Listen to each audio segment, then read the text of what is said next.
আমার থেকে এত বড় একটা ভুল কিভাবে হতে পারে? এই কথাটা কেন বললাম? ভিডিওটা পুরো দেখেন অবশ্যই বুঝতে পারবেন। সো হ্যালো এভরিওয়ান, কি অবস্থা সবার? আশা করছি সবাই ভালো আছেন। তো আজকে আমি আমার এই বড় ক্যানভাসটার উপরে পেইন্টিং করব।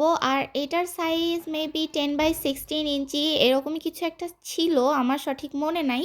তো যাই হোক, এটার সাইজ অনেকটা বড় ছিল, তাই ভাবতেছিলাম যে এটার উপরে কি পেইন্টিং করব। ভাবতে ভাবতে পরে ভাবলাম যে এটার উপরে আমি একটা boho পেইন্টিং করি, তাহলে হয়তোবা দেখতে ভালো লাগবে।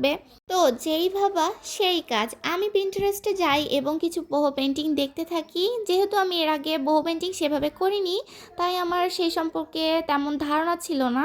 এজন্য আমি পিন্টারেস্ট থেকে কিছু ছবি দেখি, সেখান থেকে একটা সিলেক্ট করে আমি আর্ট শুরু করি, কারণ আমি আমার এই ক্যানভাসটা একদমই নষ্ট করতে চাচ্ছিলাম না। আর আজকের এই boho পেইন্টিংটাও খুবই ইজি, আপনারা এটা দেখলেই করতে পারবেন। বিগিনাররা তো খুবই ইজিলি এটা রিক্রিয়েট করতে পারবে। এই পেইন্টিংটা কমপ্লিট হওয়ার পরে কিন্তু অনেক অনেক বেশি সুন্দর লাগতেছিল। এটা আমি দেয়ালেও লাগাই দেখছি, অনেক বেশি ভালো লাগতেছিল। আপনারা কিন্তু এটা একবার হলেও ট্রাই করে দেখবেন। এটা সিম্পল হতে পারে বাট অনেক গর্জিয়াস ছিল। তো যাই হোক, এখানে আমি প্রথমেই ক্রিম কালার দিয়ে উপরে একটু কালার করে নিয়েছি, তারপরে একটু লাইট, মানে এটা কি কালার আমি নিজেও জানি না, এখানে ছিল তাই আমি ওখানে দিছি। তারপরে আমি এটা কিছুক্ষণ শুকাইতে রেখে দিছিলাম, কারণ একটার উপর দিয়ে এভাবে আরেকটা কালার দিলে মিক্স হয়ে অন্য আরেকটা কালার হয়ে যাচ্ছিল।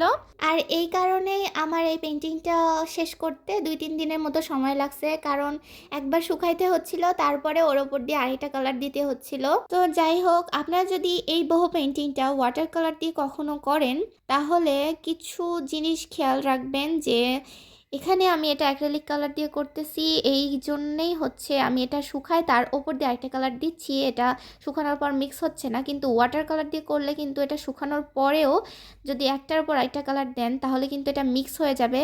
মিক্স হয়ে অন্য কালার হইলে কিন্তু পেন্টিংটা একদমই দেখতে ভালো লাগবে না। সো আপনারা যদি কখনো ওয়াটার কালার দিয়ে করেন, তাহলে প্রথমে স্কেচ করে নেবেন, তারপরে যেখানে যেই কালার দেওয়া আছে সেখানে ঠিক সেই কালারই দিবেন। একটার উপর দিয়ে আরেকটা কালার দিতে যাবেন না, তাহলে কিন্তু পেন্টিংটা একদমই নষ্ট হয়ে যাবে। তো আমার পেন্টিং কিন্তু একদম শেষের দিকে, এই গাছটা আঁকাইলেই কিন্তু আমার পেন্টিং কমপ্লিট।